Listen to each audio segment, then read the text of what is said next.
అల్లు రామలింగయ్య గారి గురించి చెప్పాలంటే ఏం చెప్తారు? అబ్బో! చాలా కామెడీ కింగ్ ఆయనే.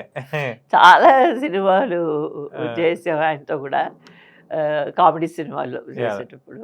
బాగా ఏజ్ అయిన తర్వాత కొంచెం ఆహ్, ఏం ఏం చేసేవాళ్ళు, సాటుకొచ్చేవాళ్ళు. హ్మ్. కానీ కొంచెం ఇది ఇలా చేస్తే బాగుంటుంది, అలా చేస్తే బాగుంటుంది. ఆ! సజెషన్స్ అనుభవం ఇచ్చారు. సజెషన్ ఇచ్చేవాళ్ళు, అంతే. చేసేవాళ్ళు. ఒక్కోసారి మా ఇంటికి వచ్చేవాళ్ళు. సరే మా షూటింగ్ అవును. అయిపోతే వచ్చి కూర్చొని ఒక 5-10 మినిట్స్ కూర్చొని మళ్ళీ వెళ్ళిపోయేవారు. లేదంటే వాళ్ళ ఇంటికి వెళ్ళి నేను డ్రాప్ చేసి మా ఇంటికి మేము వచ్చేవాళ్ళం. అప్పుడంతా ఇద్దరు ఆర్టిస్టులు, ముగ్గురు ఆర్టిస్ట్‌ని కలిసి పికప్ వెళ్ళేవారు. చేసుకొని అవును. కలిసి వెళ్ళాం. నన్ను పికప్ చేసుకొని తర్వాత అన్నపూర్ణను అచ్చా! పికప్ చేసుకొని మేము కలిసి వెళ్ళేవాళ్ళం ఓకే. షూటింగ్‌లకి. అన్నపూర్ణతో చాలా సినిమాలు చేశాను నేను. అచ్చా! ఓకే. రావు గోపాలరావు గారు గురించి అబ్బో! చెప్పాలి. ఎందుకంటే అప్పట్లో విలన్ అనంగానే ఆయనే గుర్తొస్తారు. అబ్బో! నేచురల్ నటుడు. ఎంత మంచి వ్యక్తి అంటే అసలు, నేను తల్లిదండ్రుల సినిమాలో ఉన్నారాయన. అవును. నేను మొన్న ఎప్పుడో తల్లిదండ్రుల సినిమా వస్తే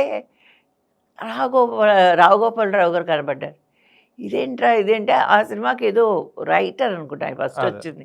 రైటర్ ఓకే. అనుకుంటా. ఓకే. అప్పటి నుంచే ఉన్నారు ఫీల్డ్‌లో. హ్మ్. మెల్లగా అంత పెద్ద విలన్ అయ్యారు. ఆహ్, మా ఆయన ఎప్పుడు చెప్తుంటారు, ఆయన సినిమాలు చూసి నేను తెలుగు నేర్చుకున్నానని.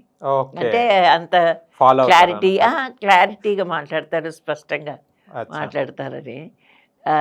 ఆయన నేను ప్రెగ్నెంట్‌గా ఉన్నప్పుడు విజయ నువ్వు రోజు దానిమ్మ పళ్ళు తిను. హ్మ్. ఆహ్, పాప మంచి కలర్‌తో పుడుతుంది. నీవు మంచి కలర్ కదా! అని చెప్పి నాకు డబ్బులిచ్చారు. ఓహ్! నిర్మలమ్మ గారైతే ఊరగాయ పెట్టి పచ్చడి. హ్మ్. పట్టి తిను అని. అదే చెప్తున్నాను కదా! అవును. అప్పుడు ఉన్న ఇవన్నీ ఇప్పుడు లేవు. లేవు గదా! అవి లేవు. అది గుర్తొచ్చినప్పుడల్లా కాకుండా ఎక్కడికడో దూరంగా ఎక్కడికడో వెళ్ళిపోయాం. అవును. మాకప్పుడు టీ నగరు, మహాలింగపురం అంతే. దగ్గర. అంతే. ఆ చుట్టుపక్కలలోనే ఆర్టిస్టులు అందరూ ఉండేవాళ్ళం. ఓహ్! అందుకని మాకు బాగా దగ్గర ఇది. అది. మా ఇంటి ఎదురుగా రోజా మూవీస్ అచ్చా! ఉండేది. అచ్చా! బాలయ్య బాబు అప్పుడప్పుడు ఆఫీస్‌కొచ్చేవాళ్ళు. హ్మ్. వచ్చినప్పుడు మా ఇంటికొచ్చి మా అలా బయట నిలబడి మాట్లాడి వెళ్ళేవారు. వెళ్ళేవారు. హ్మ్. మా పక్కన సత్యనారాయణ గారి ఇల్లు, ఆ తర్వాత బ్రహ్మానందం గారి ఇల్లు, ఆ తర్వాత స్ట్రీట్ బై. అచ్చా! ఇప్పుడు మా ఇంటికి జస్ట్ అపోజిట్‌లో శారద గారున్నారు. అచ్చా! అచ్చా!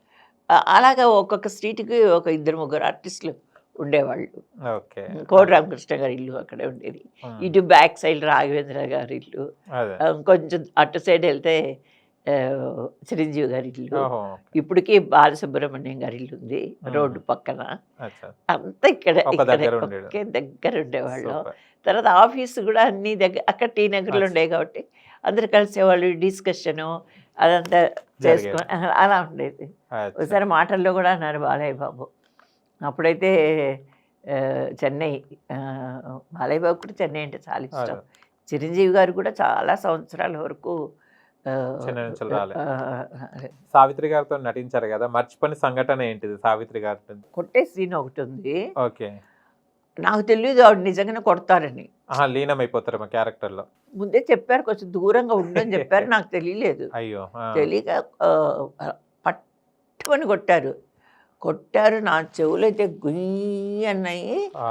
ఈ ఒక చెవైతే 1 మంత్ వరకు ఓకే. ట్రబుల్ ఇచ్చింది ఒక చెవి. అంత ఫోర్స్‌గా కొట్టారు. కొట్టారు. పాపం చాలా ఫీల్ అయ్యారు. హ్మ్. చిన్న పిల్లవి నువ్వు, నేను అట్లా ఇదవుతాను, లీనమైపోయి చేస్తాను యాక్ట్ చేసేటప్పుడు, ఏమనుకోవద్దు అన్నారు.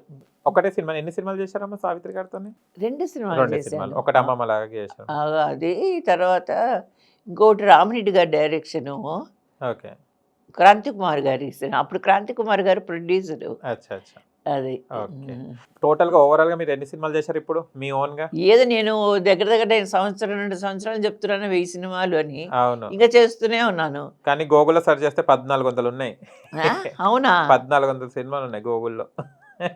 మీ అవునా? గురించి 'వై విజయ్' గారి టోటల్ మూవీ లిస్ట్ అంటే 1400 సినిమాలున్నాయి. Oh my God! నాకే తెలీదే. అదే అంటున్నాను. నేను అందరి దగ్గర 1000 వెయ్యి అని అంటున్నారు. చెప్పాను. నిన్న కూడా మా ఫ్లాట్స్‌లో ఒకాయన, నేను లిఫ్ట్‌లో వెళ్తుంటే ఆయన, అమ్మా నిన్న మీ సినిమా చూశాను. ఒక 500-600 సినిమాలు చేస్తుంటారంటే, లేదంటే 1000 సినిమాలు చేస్తుంటాను అన్న. అదే. అదే. ఇప్పుడు కానీ మీరు 14 చెప్తుంటే నాకు అసలు మీరు చూసాను షాకింగ్‌గా నేను. ఉంది. ఓకే.